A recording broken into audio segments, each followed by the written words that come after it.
Everybody, so I just got off work and I just wanted to show y'all kind of what my evening routine is here on our little homestead. So follow me. First thing I do when I get home is I check and see, does this look like it needs to be watered? And it kind of did. You can see what the soil looked like before, and I actually already have this on. So we just have one of those little simple timers, and you can set it for a length of time or have it all the way on without a timer. I have a dripper system that goes to this entire bed right here. This one is also on, and this is our water hose that goes to the chicken yard, which also splits to the garden. And then I have an irrigation for the backyard where the dogs are, so we can try to grow some grass. And then this one is a dripper system to irrigate all of the trees in the chicken yard. Let's go see the chicken yard. They're working on installing a screen door. Can't wait to show y'all my garden tour. Tomorrow morning I'm going to be filming the week 9 garden tour. Today, Saturday afternoons is usually when I record, but we're just going to have a nice relaxing evening. We have a lot planned tomorrow, so I'm going to get up fresh and early when it's nice and cool and shoot the garden video then.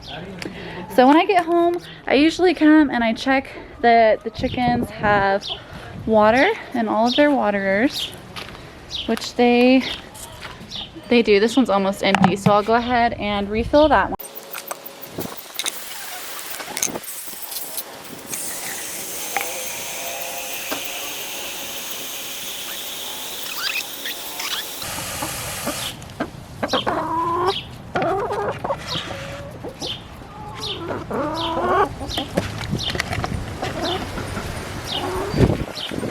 Alright, and here they start gathering around. They always like the freshest water source. And you can see this one was filled up this morning, so this is their favorite water, so they'll finish one of these every single day, and then our other waters don't get quite as much action from these girls. Something else I sometimes do is I like to just put some kind of enrichment out for them, and this is a 4x4 that we are planning to use this weekend. We're going to cut it into small sections and cement it into the ground over here so that we can drill these corners into the ground so that hopefully this new awning for our chickens won't blow away. As you know, out here in West Texas we get some really windy days. So for now we just have them staked with the puny little stakes that they came with. So we're gonna dig this weekend, put some cement, and then put the 4x4 pieces into the ground with some bolts as anchors into the cement, and then actually bolt these down. And then we have some hooks that we're also going to drill into the wood so that we can tie down a second point of contact to help keep this stable when it gets pretty windy out here. I also at this time usually will check for eggs, and my goodness, we got some eggs. I need to go get my egg basket. I had to go back to get my egg basket because you can't collect a bunch of eggs unless you want to drop them without an egg basket. So let me go get those. And back we go into the chicken yard. So normally we do try to collect our eggs throughout the day, but our girls, they don't lay very early. We have 2 chickens. We have Miss Molly, and we also have Pip, which is, gosh, that red chicken right there. It's hard to tell them apart when they're so far away, the reds. So the Pip and Molly are the only 2 who lay early. Everybody else lays in the afternoon. So even though it's really hot out here, the eggs are really fresh, and that they probably only got laid just a little while before I got home from work. So we have Miss Yasha's egg. I'm gonna set that there for now. This looks like probably, I want to say this is Odette's egg. This one, of course, is Saniza's. Look at how much bigger it is than the other girls. Saniza lays the biggest eggs, and hers are just this really pretty tan color. And then we have Miss Mary. We already picked up Molly's egg today, but Mary and Molly, they lay the darker eggs. This is a nice, pretty dark medium brown. And then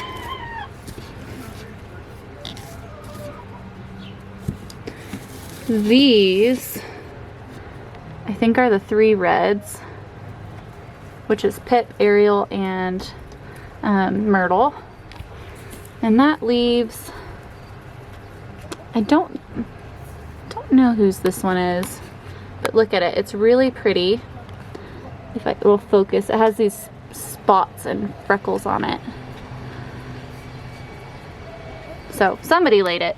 So right here I have 1, 2, 3, 4, 5, 6, 7, 8 out of our 9 eggs. So that's it. It's really nice to get fresh eggs. And then Molly, of course, laid this morning. So we did get 9 eggs from our 9 girls today. Thank you, girls. We're so thankful for these girls. Oh my gosh, you naughty girls. I was just complimenting y'all. Trying to eat my cucamelons through the fence. Naughty, naughty. Those things are getting pretty big too. Look at that. He's decided to go towards the sun now that he went to the top of the fence. Oh my gosh, I need to pick that. I need to go get some shears. Look at that. I looked at this yesterday and it was about an inch long. It's an okra that's ready to pick. Oh my gosh, that's my first okra of the season. Today is May 30th. So, got our first okra. Oh my gosh, I'm gonna go fry that up. Gotta go fry an okra. So, I'm gonna take these back inside, get them on the counter. All right, so not the best lighting, but here are our eggs. And we do eat these first come, first serve.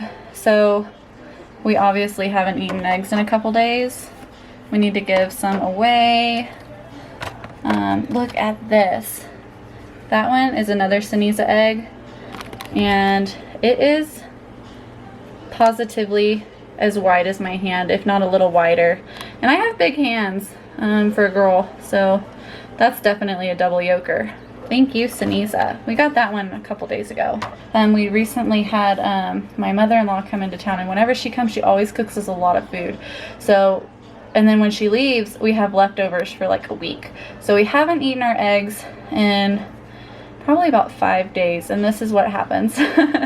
So I'm definitely gonna go and look up some egg recipes, maybe make some cheesecake or a quiche or something, because we need to get rid of these. So we're gonna probably give a couple away to friends. We give some to our neighbor next door and see what we can do, because we don't need this many eggs. I also have a top shelf. Okay, back into the garden. So I'm coming back outside and I'm noticing that this looks pretty well watered. If I leave it any longer than this, then the water's just gonna come out onto the sidewalk, and I don't need to be wasting any out here. So I'm gonna go ahead and turn that off, because otherwise I forget. I'm notorious, and just ask Luis. I'll turn this on and I'll be like, I'm gonna come in 15 minutes and turn it off. An hour later, this is flooded. So I overwater these at least once a week. So turning it off while I'm remembering. Now I'm gonna go water the garden. Back into the chicken yard I go. Let's go see if the girls have used that 4x4 post that I gave them. What you doing, Mary? I accidentally got you wet a minute ago. So it looks like they got up here for a minute. I had put some chicken scratch all on the top of this, and there's only a couple pieces left. Come on, girls. Give y'all a new roost. Come on. There it is. Hey, Cucamelon, are you getting bigger? So that's about how big this is. He's got maybe just a little bit more until he's ready to eat. Can't wait to try my very first Cucamelon. I've been watching him for a long time, waiting for him to be ready to do. So before I even water, I usually just take a look around and see if anything looks new in the garden. I see that this guy flopped over again. I usually just take him and turn him back, because I want him to grow this way. I don't want him to grow this way. see, everybody looks okay today. I did end up caving and putting some diatomaceous earth on my eggplant, and I think that's helped a lot actually. And I know that diatomaceous earth will discourage pollination from pollinators, but I figured if I just do a little bit of diatomaceous earth just to give these guys a little bit of a chance to recover, then whenever they do have healthy flowers, then they can create healthy fruit. Because if these guys are just getting eaten alive and getting down to nothing because they're getting so eaten up, then they're not going to be able to make healthy fruit. So I'm going to wait, and once it rains and the diatomaceous earth washes off and it's deactivated, I'm going to try not to add any more diatomaceous earth and just see how they do. I do see a couple of eggplant flowers, but the ones on the bottom that I already had are just, they're eating the flowers too. So I needed to do something. So that's what we did just on the eggplant. I didn't do diatomaceous earth anywhere else in the garden. Guys, I'm looking at this Blue Beauty beefsteak tomato every single day and saying, when will you be ready? There's quite a few that are turning blue. They just need to turn red. Everywhere that's green is gonna turn red. The blue's gonna stay blue, and that's how you know that these are ready. I did go ahead and eat 2 tomatoes that were green. We made fried green tomatoes, and I regret nothing. They were amazing. I cut them up. They were only about this big. I cut up 2 fried green tomatoes off of this plant, and I showed them to Luis, and I told him to try it, and he was like, where's my dipping sauce? So I'm like, okay, I think I'm gonna go make an aioli, and I tried them, and then right before I went to make this aioli to dip my fried green tomatoes in, I looked at the plate and they were all gone. Luis and I loved them so much that we just dug right in and didn't even need a sauce. So that's how amazing these homegrown tomatoes are. I can't wait until we get some ripe ones. So the reason I ended up picking them off of this tomato is it's not a healthy tomato plant. I'm actually thinking about pulling this tomato plant out.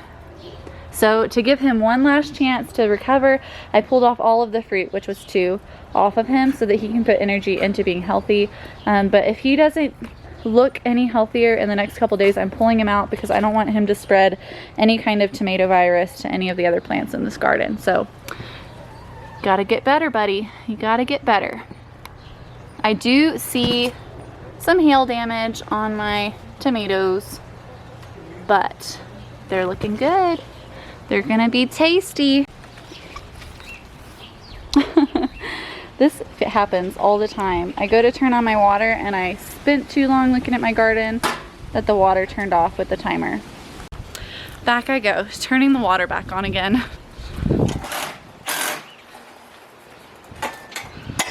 This is a thing that I do. Okay, so here we are.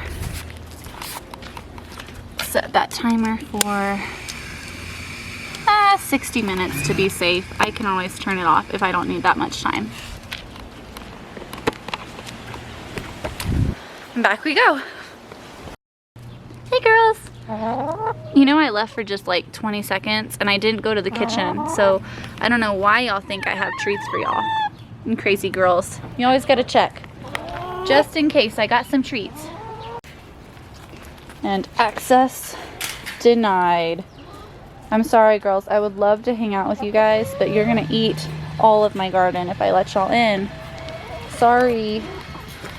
Okay, so I turned the water back on. So I don't really care. With this cucamelon, like, I've already been letting him do what he wants, so he gets watered the way I want, which is usually just watering him. This is not how I water the rest of my garden. Then I give my parsley a lot of water because he hates the hot weather, so he's pretty thirsty. He's still hanging in there, giving me lots of flowers. The butterflies love the parsley plant. They love him. And then Morning Glory gets some water.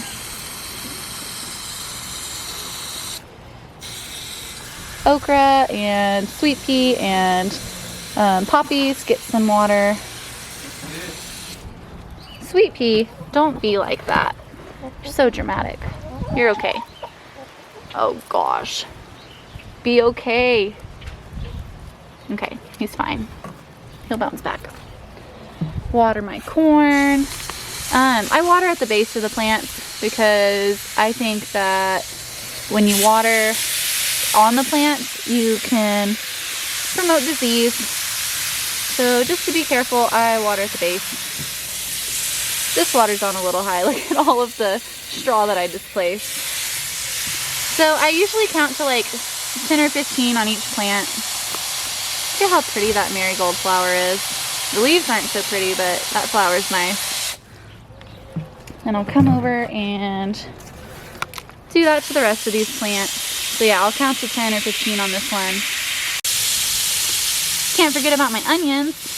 They're still hanging in there. I haven't talked about my onions very much because they're kind of hidden.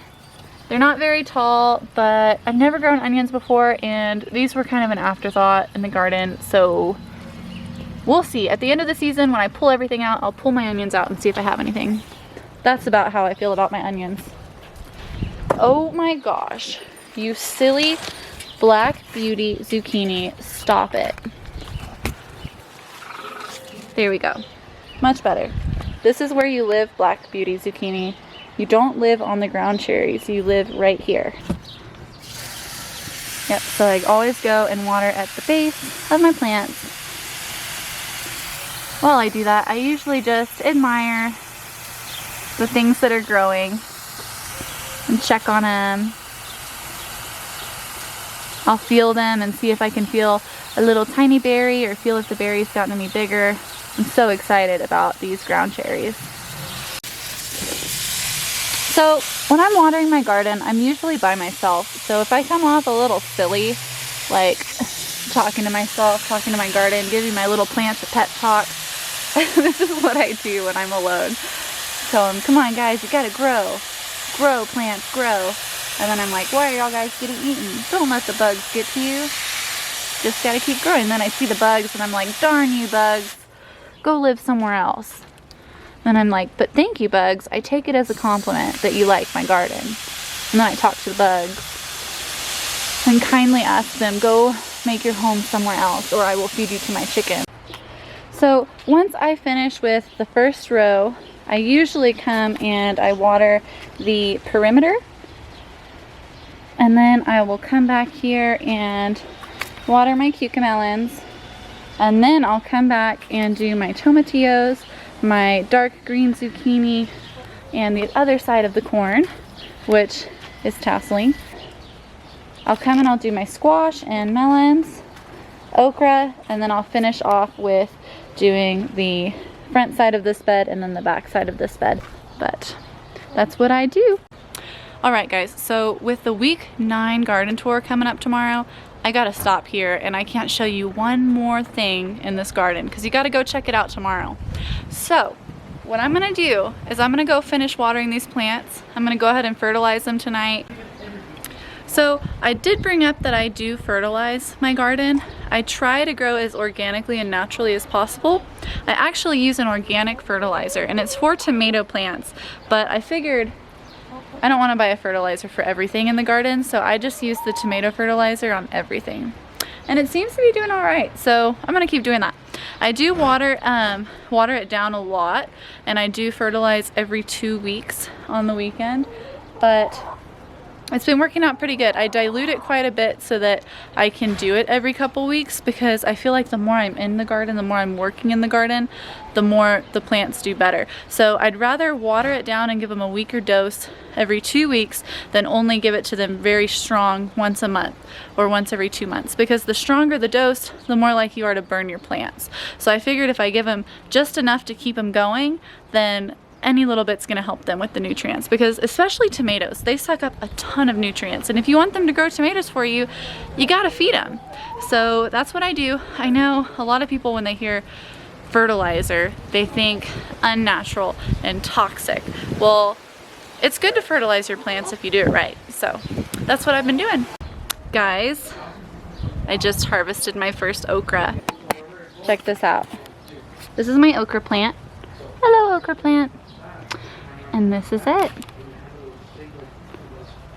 I can't wait. I'm totally gonna fry this up and eat it tonight. I should have planted more plants because I want a whole bowl of these okras. That would be really nice.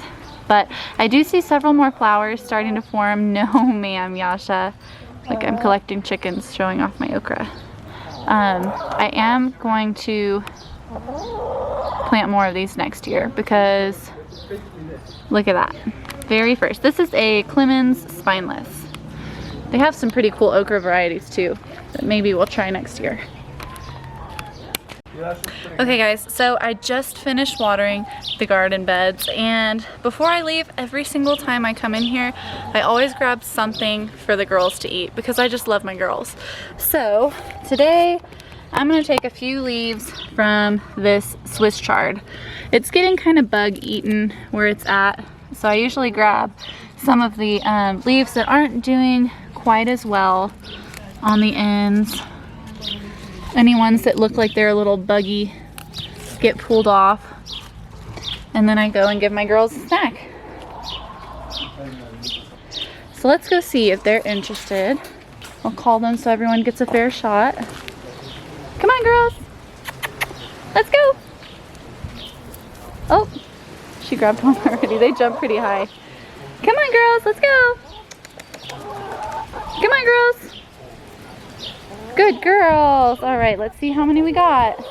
1, 2, 3, 4, 5, 6, 7, 8, 9. Okay, we have everybody. All right, here you go. Good job, girls. Odette, you got one on your own? How'd you manage that? And then let's go see what Miss Jeanette and Mr. Luis are doing. They are planning. See, they have the ladder up. So these guys, they are installing a surveillance camera for our chicken coop and run. We've been seeing a lot of cats out lately in this area.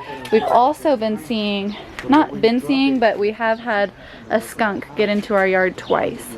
So we also have raccoons that are active. I've heard raccoons just on the other side of this wall at night. We have a dumpster right there on the other side of this wall. So we know we have the critters. We're gonna put a surveillance camera somewhere on the back end of this area so that we can watch our girls. So it's gonna get this. They're just planning right now.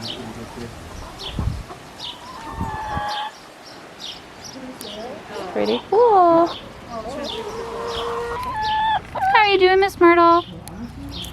She's good. Hey, Yasha. Hey, Dua. You guys are my rock stars. You guys love to be on the camera. What are you doing, Sinisa? She just pecked my booty. They're asking for more treats. That's what it is. So once I'm done, I usually just hang out with the girls for a while. And it's almost time to go in and get the dogs ready for their evening walk. Oh, you heard me say walk. You want to go, huh? So we'll take the dogs. There's Evie on the couch over there. We'll take the dogs for their walk and come home and play with the kittens. Come back out and put the chickens up for the night. So before we go and walk the dogs, we'll probably put the girls into the chicken run. We do like to free range them as much as possible, but about between an hour and half an hour before sunset, we go ahead and lock them up in the run where they still have access to outside or in their coop, just so that they can settle down and get ready for bed. It also protects them from things like owls that like to hunt around close to sunset, or raccoons or cats or anything. We want our girls to be safe, so we put them up right before sunset, and then we'll go walk the dogs, and when we get back, that's when we'll go and close them into their coop. And usually by the time we come back to close them into the coop, they're already all in the coop, getting settled in, ready for the night. So all we have to do is close the coop door, do a little head count, and then they're ready to go to bed. So while they set up the camera, I'm gonna go get the dogs ready for their walk. Oh my goodness. Evie, are you ready? Yeah, you wanna go for a walk? You hear her? You hear them back there? They're back there with your chickens. Evie actually likes the chickens. I wouldn't trust her alone with them. She would definitely hurt the chickens. But she does like them. Whenever she comes outside, she always checks on them before she does anything else. You're gonna play with Dyson to warm up before your walk? Sorry about all the mess. We installed a screen door. They installed some surveillance for the dogs, and then now they're installing surveillance for the chickens. So, and then of course we're getting our cement ready so that we can install our awning for the chickens this weekend. Are y'all done? Well, we need to wait for the item to come in. Oh, do y'all want to go walk the dogs? I'm not gonna prank you. Oh my goodness. Guess I'm gonna go all by myself tonight. All right, so it's about half an hour before sunset. I'm gonna go ahead and put these girls in the run. I'm gonna go walk the dogs, and then I'm gonna come back and close them up for the night. So let's gather them up. Hey girls, come on. Come on girls, let's go. I'm gonna go ahead and get them their favorite snack. Look at how dusty it is out here. Look at that. It is so windy and dusty. Just can't keep anything clean. All right, so this is alfalfa. It's a very nutritious legume. It's a type of hay that we've dried. So there you go, girls. Go on. Let's go. Come on, girls. They already know it's about that time, so it was pretty easy to gather them up. Let me do a head count. 2, 4, 6, 8, 9. 1, 2, 3, 4, 5, 6, 7, 8, 9. I always count at least twice, just to be sure. So I put this over the chicken run. That way, hopefully, if something can open the door, they won't be able to open it and do the latch at the same time, like possibly a raccoon.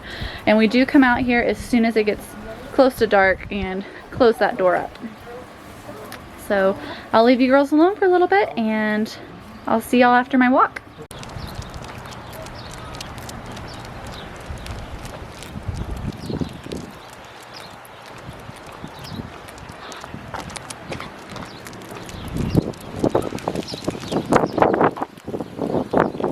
So we normally do go on walks together as a family every evening, but today Jeanette's gonna go and hang out with some friends. She likes to play Dungeons and Dragons, and Louise is having a friend over, and the kids are gone until Monday, and then they're gonna come back and visit us again. So it's just me and the dogs and you guys. I'm bringing you guys along.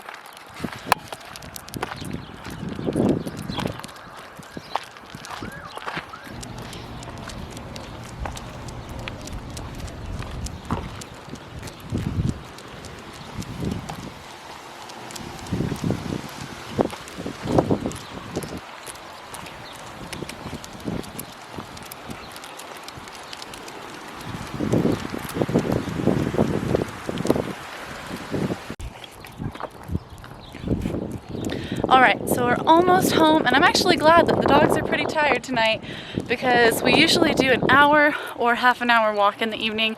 Tonight it was more like 15 minutes. But let me get back home and get to the chickens so I can put them up for the night. Oh my goodness, what are y'all girls doing out? Who let you out? What are y'all doing? All right, let's go back to bed. You're supposed to be getting ready for bed. Come on, girls. Come on.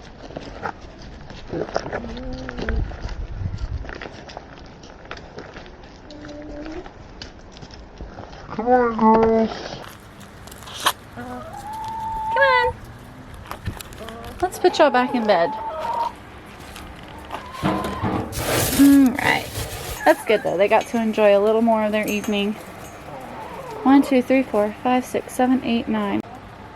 So since we ended up putting the girls in just a little later than we planned on, I'm going to go ahead and give them about 15 more minutes to settle down, and then I'm going to turn on their nightlight that is in the coop, and I'll come back in 15 minutes and see if they're in there, and if they are, I'll go ahead and close them all up after we do a head count.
All right, so I counted as they went in. All 9 girls are in their coop for the night. So then I'll close this up.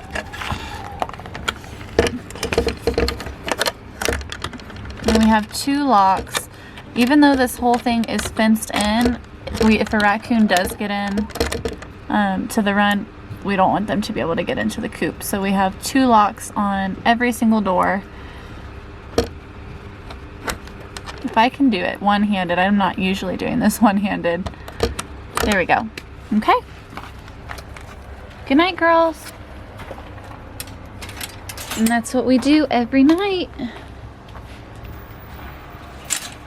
So from the first chicken to the last chicken, it took them right at 5 minutes for all of them to file into the coop once the first one decided it was bedtime. As you can see, we still have just a little bit of light left, and they're already tucked in for the night. Safe from predators. And then you see their little night lights on, and they are all in there getting on the roost and getting comfortable for the night. Y'all have a good night, girls. And that is my evening routine after I get out of work. Come out, check on the garden, check on the chickens, walk the dogs, put the chickens away, and then now I'm gonna go inside, wind down myself, feed the dogs, feed the cats, play with the cats, and have a good night. Alright, until next time, happy homesteading, and I hope whatever y'all do with passion. Until next time.